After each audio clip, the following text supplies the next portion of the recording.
I want to welcome everybody to our Wednesday evening service.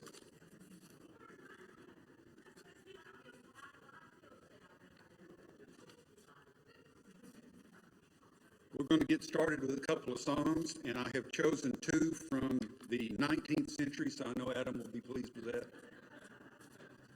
We're going to sing the first and third verses of Let the Lower Lights Be Burning, and then we're going to sing the first verse of Count Your Blessings, and I think probably most of us will know those from memory.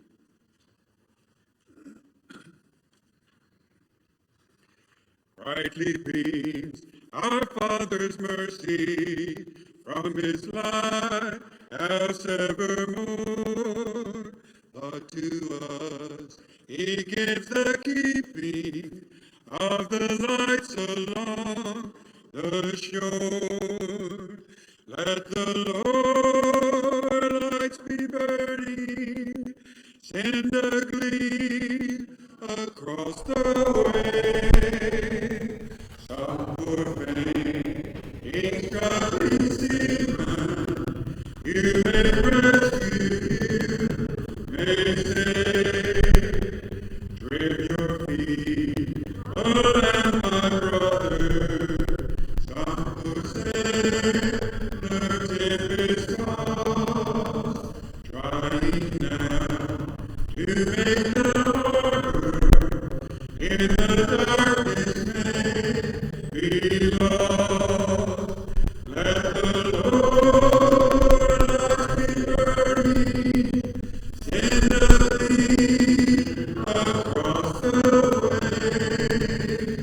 Some poor faint struggling seaman, you may rescue, may save. Wait upon life's billows, you are tempest tossed. When you are discouraged, thinking all is lost, count your many blessings, name you one by one, and it will supply you what the Lord has done. Count your blessings, name you one by one. Count your blessings, see what God has done. Count your blessings, name them one by one. Count your many blessings, see what God has done. Thank you, Bill. Good evening. Bob told me to announce they're going to be striping the parking lot tomorrow. They're going to be striping the side and the back parking lot tomorrow and Friday. So if you do need to come to the building, don't go over there or drive on that. Come through the front. I don't know how you'll get in unless you got a key, but even I don't have a key to the front. So if you got one, let's talk. So maybe I could get a key. Last week, I just briefly mentioned we've been talking about the words we use, the words we choose, and how we conduct ourselves when we speak. And last week, I kind of briefly ran over these couple of verses in James 1, and I wanted to start there tonight. This is kind of the third and last week I wanted to talk about our speech, our words, what we use, especially during this time. And I want to read this again, and I want to tell you a story. James 1, I'm going to read verses 26 through 27. And if you don't have a Bible or a phone, you can just listen. You probably know it anyway. If anyone considers themselves religious, yet they don't keep a tight rein on their tongue, then they just deceive themselves, and their religion is worthless. You see, religion that God our Father accepts as pure and faultless is this: to look after orphans and widows in their distress, and to keep oneself from being polluted by the world. I'm going to tell you a story that I'm going to come back to when we get done. There were three elders who were at it wasn't a conference, maybe it was I don't know what they call it, a symposium. I don't even know what that means, but it was something like that. There's a lot of church leaders that were talking, and I didn't see anything I liked, maybe because they didn't invite me. So I figured, it wasn't going to be anything. But I ended up in this kind of a town hall setting where these three elders from a specific church were talking about their own church. And it was a church of about 80 or 90 people, and they had a lot of elderly there, and they didn't have a lot of kids. But they were talking about just the history of their church. And I wasn't listening that much, but I started to because they were so engaging and enlightening just about how they conducted church business. These three had been elders together for 40 years, 40. And they'd been the only, it was just them three. It wasn't like they had 3 and 5 or 2. These three elders had been elders for 40 years. And so I just thought, wow, that's pretty impressive that they got along that long. They were just there doing that. But they told us one little story that I still have yet to forget. They mentioned this widow who was one of their members, and I don't remember much about her. I just remember she was over 80. I remember that her husband was a preacher for 50 years, and because he was a preacher, he'd opted out of Social Security. That was a trick preachers used to do back in the day. And so he didn't get Social Security. He'd passed away. She didn't get the widow's benefit. So all that she got was this really small Social Security pension. Her children had passed away, and it had become known in the church that she'd sold her home, and the only thing she had left was the proceeds from that home.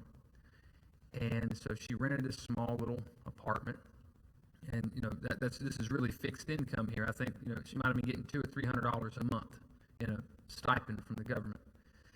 But the church, one of the elders became aware of this, and he spoke with her, and didn't mention much about her finances. She just said that she had probably enough money to live in this apartment for about 2 years, and she could, feed herself and keep the lights on, and after that, that was about all she had. Well, a year went by, and the elders had already talked about it, and then another year went by, so the elder again approached her, and she said, well, I'm a month behind, and I've asked them, they could cut my rent, and so they haven't, but the Lord will provide. Well, during this time, this small little church had decided they were growing, and so they decided they were going to build a new wing. They needed an auditorium. They were having to have 2 services, and so they had to give a bigger auditorium. They had a building drive, and so they had raised all this money, and they were going to pay for the new auditorium, half of it in cash, and then get a loan. And then the elders decided they were going to meet together, and they talked about this widow. And they said that in their meetings, they could not in good conscience build on to a building while they watched one of their longtime members lose the only home she had. And so they called every member that they knew who had donated money to the building fund. And they said, what we'd like to do with this money is to buy a home and to give her a life estate. She'll live in that for the remainder of her years, and then the church will have the remainder. The church will have it when she passes. But we don't want to do that without y'all knowing, because we asked you to give us money for the auditorium, and now we're not going to spend it on the auditorium. They said a couple of people didn't feel real good about it, but everybody said, we want you to keep it. And then they made an announcement one Sunday, a rare Sunday, they said, when she wasn't there.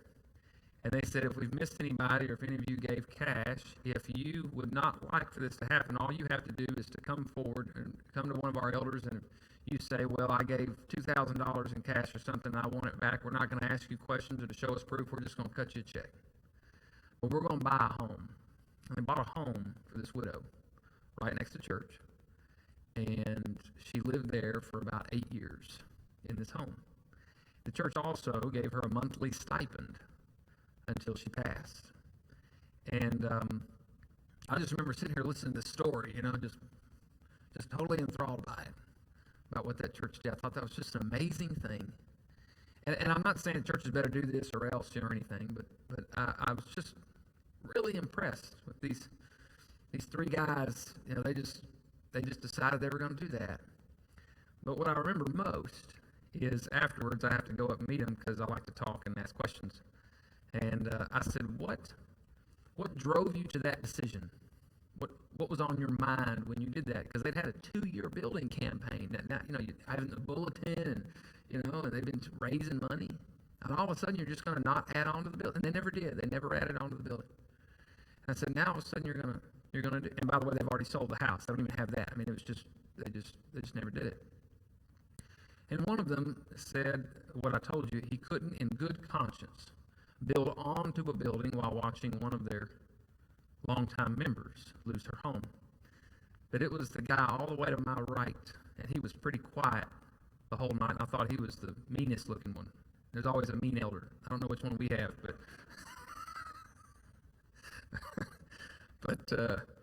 he was that one, had to be. But I remember he kind of did the whole laugh thing when I asked that question. Because I said, what was on your mind? And he looked at me and he said, I didn't want to go to hell. Yeah. And I said, okay. I said, do you think you would have if you hadn't have helped her? And he said, without a doubt. He wasn't joking. And I was waiting for nothing. And I'm not saying he was wrong, or we're not going to debate that. But I was impressed with that kind of faith. A faith that sees that faith is not just religion that everybody gets to talk about. Faith is something you live in real time. And a church that doesn't take care of their widows is a sorry, sorry church. And I don't mean you got to let's buy every widow a home. That's not what I'm saying. But a church that cannot and refuses to take care of some of their most dependent members is sorry. Now, I tell you all that because one, I think for the most part, I think y'all agree. That's the lowest bar. We can raise the bar, but if we can't even meet that, I'm not sure I'd call us church. If we can't take care of our own dependent members, I wouldn't want to be called a church. But the reason I bring that up is because James says in that text, he's talking about worthless religion.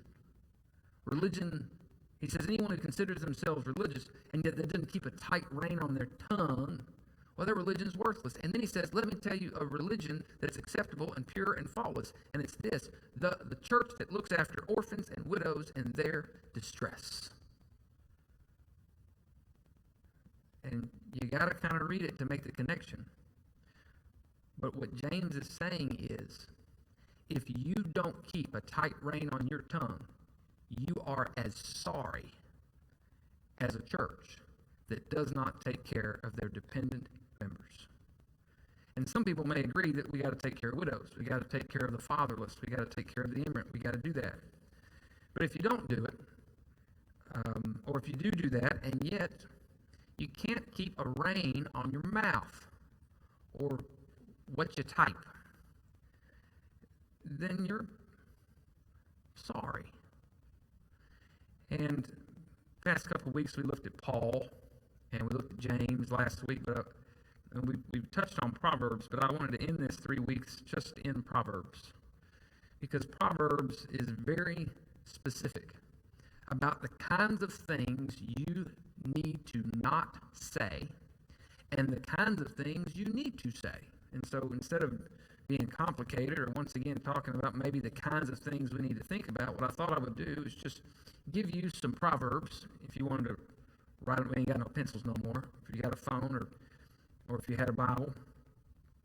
But just to give you some Proverbs and just read these texts and to show you the different kinds of things we have got to keep out of our mouths. And if we don't do it, we're sorry. It's just about as, I wasn't like that elder, well, I didn't say anybody was going to hell, but I am saying, even using that word is not nearly as gruff as what the proverb writer uses. Let me tell you just a few types of speech that I think we all need to be careful of. And I can tell you, don't swear and don't say nothing bad about mama. There's some common sense stuff here, but I maybe want to share some stuff with you that maybe you didn't think about it in this way. And the first one is gossip. And I think we all think, well, gossiping is, maybe whispering in somebody's ear. But let me read you a couple of Proverbs here. Proverbs 16, verse 28. The writer says, a perverse person stirs up dissension, and a gossiping person separates close friends. Proverbs 18:8 says, the words of a gossip are like choice morsels. They go down to a person's inmost parts. Let me tell you what gossip is that you may not have thought it was. Recently, I expressed to a friend of mine, we're pretty close, I just expressed to them that I was excited about something. You know, something had happened, and I learned something, and I was pretty excited about it, and so I guess I just kind of let the excitement get out of me, and I told them they could just tell I was excited about it.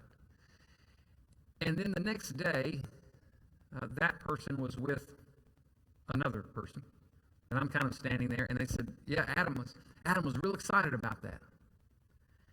And they were excited for me, you know. They were excited for me, and they just told that. They said, you know, they told that to Adam yesterday, and he was so excited.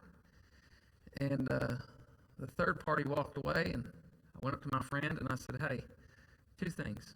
Number one, that wasn't for you to share. I don't show excitement much. I don't let my guard down. The fact that I did means that you must be kind of close. And so those weren't words for you to share to us. Those were mine to share, and I chose to share it with you. And if I wanted to share it with them, I would have chosen to do that. Those weren't your words. Those were mine. And they said, what's the second thing? And I said, that will be the last thing I ever share with you. That is gossip. You may not think it is. When you share words that are not yours, you have stolen from someone. You've stolen. You're a thief. You're a thief of words. You're a thief of ideas. You're a thief of what you see. Now, of course, we want to share when good things happen, but if someone's told you something, well, that's theirs. And they've honored you by letting you see it. And so I think we have to always be mindful of that. We have to make sure we don't give to others words that aren't theirs. Here's the second one. And of course, we know this one, lying. So the first one is you share words that aren't yours, and the second is you say words that just aren't true. Proverbs 12, verse 22, doesn't get more pointed than this. The Lord detests lying lips, but he loves people who are truthful. The Lord detests saying things that aren't true. Proverbs 19:3, a false witness will not go unpunished, and he who pours out lies will not go free. I know who the liars are. You know, I can see them, I can hear them coming. They just lie.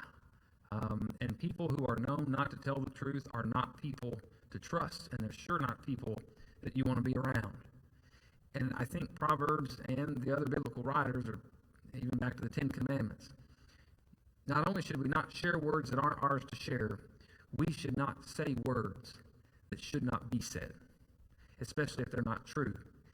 And somebody told me the other day, I asked him a question, and he told me, and I said, well, you lied. And he just said it as smooth as he could with a shrug of his shoulders. He says, everybody lies. The problem is, he's right. Everybody lies. Christians have to make sure that we keep things that are false out of our mouth, because those things can taint us very quickly. Here's the third, and I don't know how else to call this, but flattery. Flattery. And you might think this is okay, you know, when you flatter somebody. And so pay attention to this proverb here. This is a strange proverb, Proverbs 29:5. And if you figure out, you've got a good, if you think you can interpret this one, let me know, because I'm still struggling here. Proverbs 29:5. Whoever flatters their neighbor is spreading a net for their feet. Whoever flatters a neighbor is spreading a net for their feet. I didn't really know how to translate that. I asked somebody, and he said, it sounds like it's a false bottom. I like that. Giving someone a compliment is different from flattery. Flattery is trying to tell someone something about them that's just not true, and the problem is they believe the lie. And I understand we want to make people feel good, and it doesn't mean we can't come up with something nice to say, but what we really don't want to do is to pour it on and say things that aren't true just to make them feel good, because then what they know about you is that you don't speak the truth, and that you only tell them things just because you want them to feel good, not because it's truthful. We can't do that.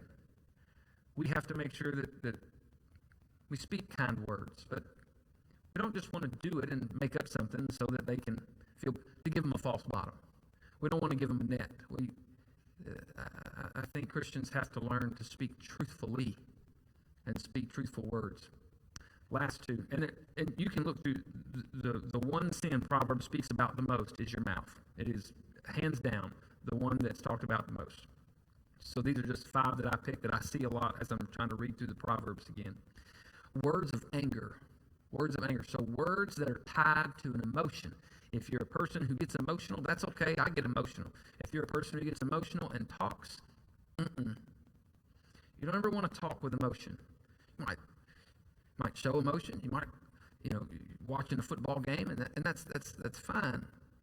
But Proverbs 29:11 says, "A fool gives full vent to his anger."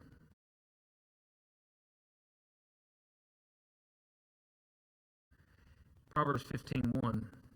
A gentle answer turns away wrath, but a harsh word stirs up anger. We have to make sure that we are not saying words out of those emotional feelings that we have. And I will tell you that most of the time when I said the things I wish I could take back, it was because I was feeling a certain way, and I turned that vent all the way open.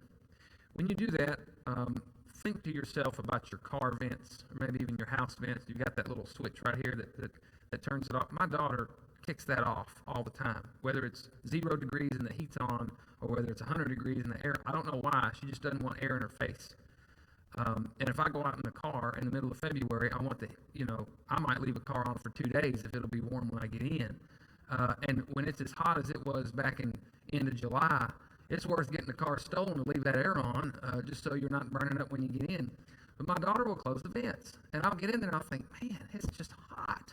You know what? She's got the vents closed.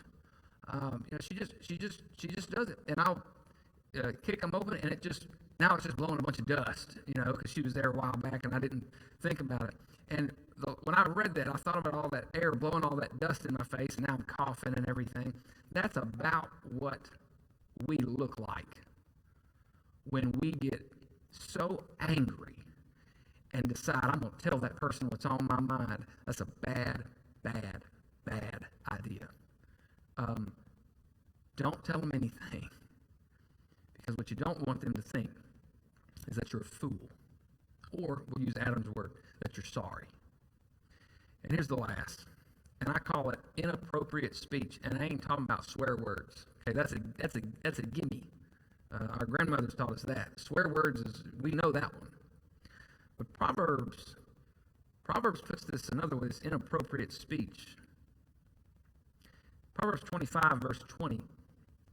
It says, like a person who takes away a garment on a cold day, like somebody who just comes up to you in February and steals your coat, is a person who sings a song to a heavy heart.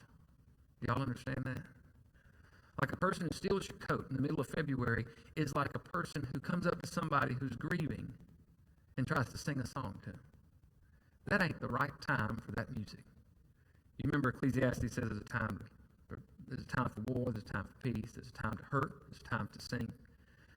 And when the time is there, you need to be aware of the time. Watch what you say. And again, we're all eager to say something to somebody when they're grieving, and most of the time, if we say something to someone just thinking it's the right thing to say, what you look like is a fool.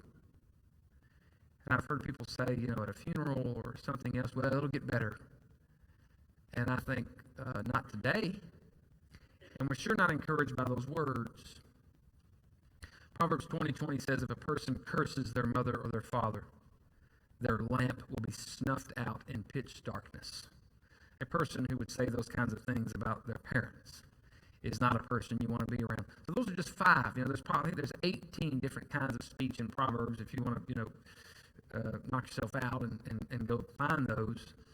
But those are really those intricate details of the Proverbs writer.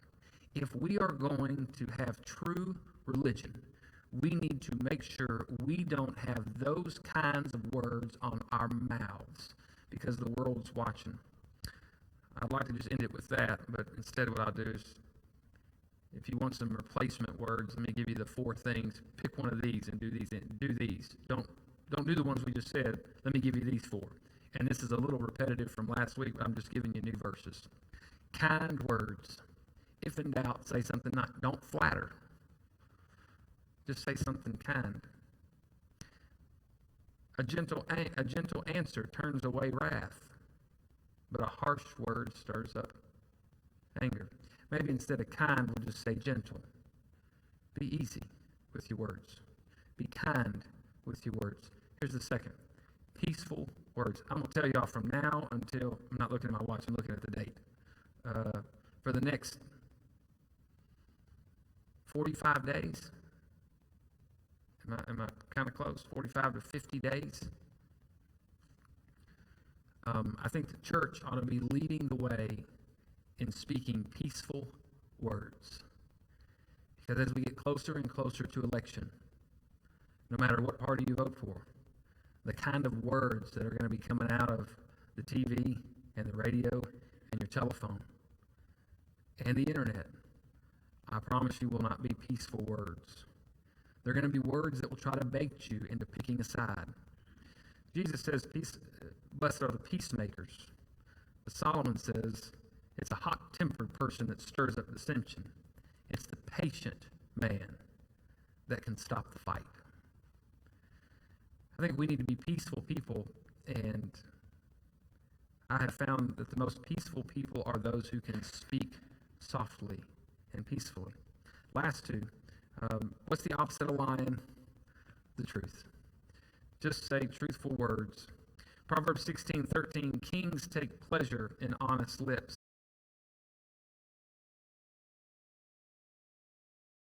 The other day she asked my opinion, and I told her, you're not going to like what I have to say. And she said, well, that's why I came to you. And I kind of took that personally. But, later she was talking, and she said, 8 out of the 10 things I want to try, you don't like. So I know when you say you like something, you really do. And you're not just trying to flatter me. And that's the difference. If we speak truthfully, then people will want to know what we say. Because no matter how bad it hurts, we're going to tell you the truth. And finally, maybe just this, thoughtful words.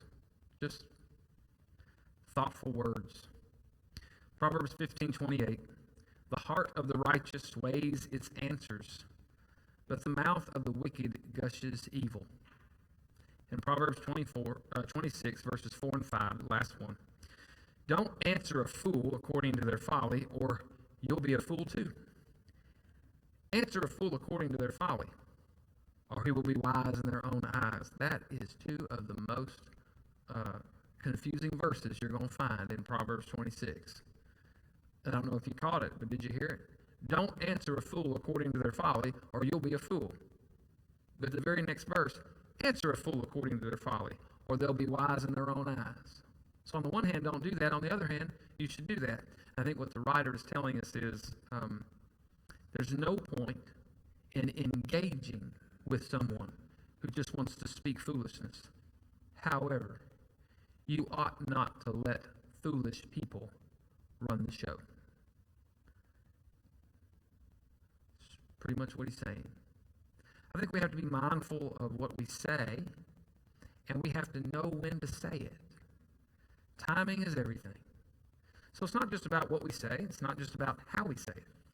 It's about when we say it, and when to know when to not say it. That's a good use of our tongue. That's a wise use of our mouth. I'm going to go back to that story I told you that I got to. Gosh, that was 10 years ago. When I asked that man why he did that, why did you choose to divert all that money that you had raised for the building and divert it over to that widow and that widow on the elder on my right? He said, I didn't want to go to hell. I'm proud of that answer. I like that answer. What I want to leave you with tonight is, I think we ought to have that kind of answer if anyone ever asks us, why didn't you choose to engage in that kind of conversation? I think a good answer would be, because I don't want to go to hell. Because hell-bound people don't keep a tight rein on their tongues. Hell-bound people don't care about what they say. Healthy churches, faithful churches, consider taking care of the widow as important and as valuable and as Jesus-like as what comes out of their mouths. And I want us to do the same. Let's pray. Holy Father, it is our tongues that get us in the most trouble. It's our mouths that need the most monitoring. And yet we stumble. And we're going to make mistakes. We're going to flatter people we shouldn't. We're going to say things about people we shouldn't. We're going to say things to people we shouldn't. We're going to say things out of emotions that we should have guarded better. We're going to make mistakes. We're going to do it. But Father, help us to have the strength and the patience and the endurance and the wisdom to understand that when we do that, we've got to do it less.